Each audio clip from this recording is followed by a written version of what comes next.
आप सभी का स्वागत है इस ऑनलाइन क्लास में। सभी को नमस्कार। Class 7th mathematics chapter 1 integers हम लोग कर रहे हैं और ये थर्ड पार्ट है, थर्ड वीडियो है। ओके, अब यहाँ properties of addition and subtraction of integer. Closure property देखिए, क्लोजर प्रॉपर्टी कहीं भी किसी भी ऑपरेशन पे तभी होल्ड करती है जिस पे भी आप ये ऑपरेशन परफॉर्म कर रहे हो और रिजल्ट भी आपको वही चीज़ मिले जिससे इसके कंपोनेंट्स लिए गए हैं, तो वो उसको हम क्लोजर प्रॉपर्टी कहते हैं। जैसे दो इंटीजर को ऐड करोगे तो इंटीजर मिलेगा, दो नेचुरल नंबर को ऐड करोगे तो यहाँ भी नेचुरल नंबर मिलेंगे। तो ये जो एडिशन है यहाँ पे इंटीजर्स और नेचुरल नंबर पे, वो क्लोजर प्रॉपर्टी फॉलो करता है। तो यही चीज़ है यहाँ पे। Since addition of integers gives integer, we say integer are closed under addition. So in general, for any two integers a and b, a plus b is an integer. Subtraction देखेंगे तो दो इंटीजर का subtraction भी integer ही होता है, तो यहाँ पे सब्ट्रैक्शन भी क्लोज होता है ऑन द इंटीजर्स, लेकिन नेचुरल नंबर पर नहीं होता है। दो नेचुरल नंबर का सब्ट्रैक्शन जरूरी नहीं है कि नेचुरल नंबर आए। जैसे 3 - 8 कर दीजिए तो -5 आएगा, वो नेचुरल नंबर नहीं है। लेकिन दो इंटीजर का सब्ट्रैक्शन तो इंटीजर ही आएगा, चाहे वो माइनस या प्लस आए। So we can see that the integers are close under subtraction. Thus if a and b are two integers, then a minus b is also an integer. Commutative property मतलब उलटना, commute करना, a plus b, b plus a. So we say that addition is commutative for integers. जैसे दो a और b दो integer हैं तो a plus b is equal to b plus a, किसी भी order में ऐड कर सकते हैं। जैसे 3 + 9 भी 12 होगा और 9 + 3 भी 12 होगा। लेकिन सब्ट्रैक्शन कम्यूटेटिव नहीं होता है। जैसे 3 - 9 -6 आ जाएगा, लेकिन 9 - 3 + 6 आएगा, तो 3 - 9 not equal to 9 - 3। So we conclude that subtraction is not commutative for integer. Associative property, grouping in order.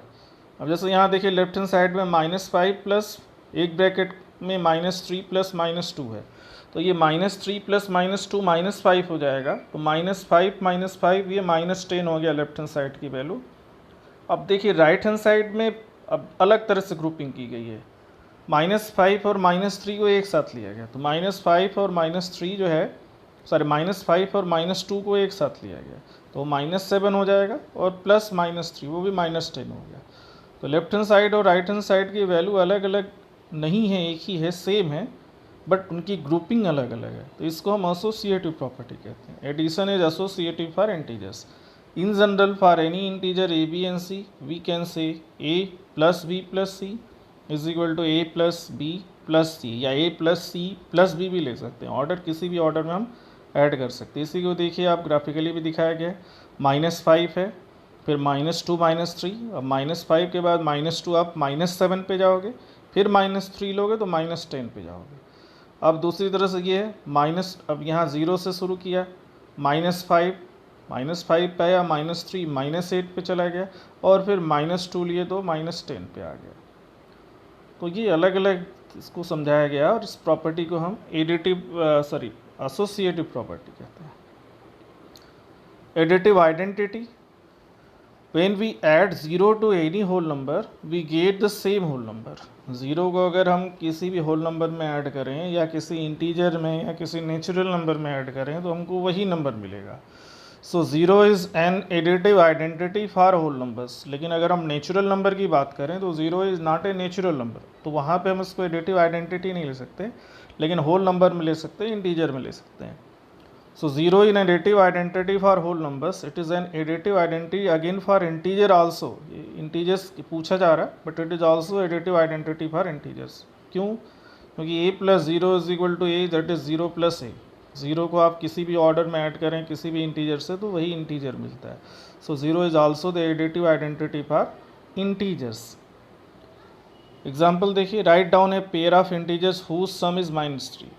आपको ऐसे दो इंटीजर्स लिखने हैं जिनका सम -3 है, डिफरेंस -5 है, डिफरेंस 2 है, अलग अलग 4 पार्ट हैं। तो देखिए पहले में दोनों इंटीजर्स को हमने ले लिया -1 -2।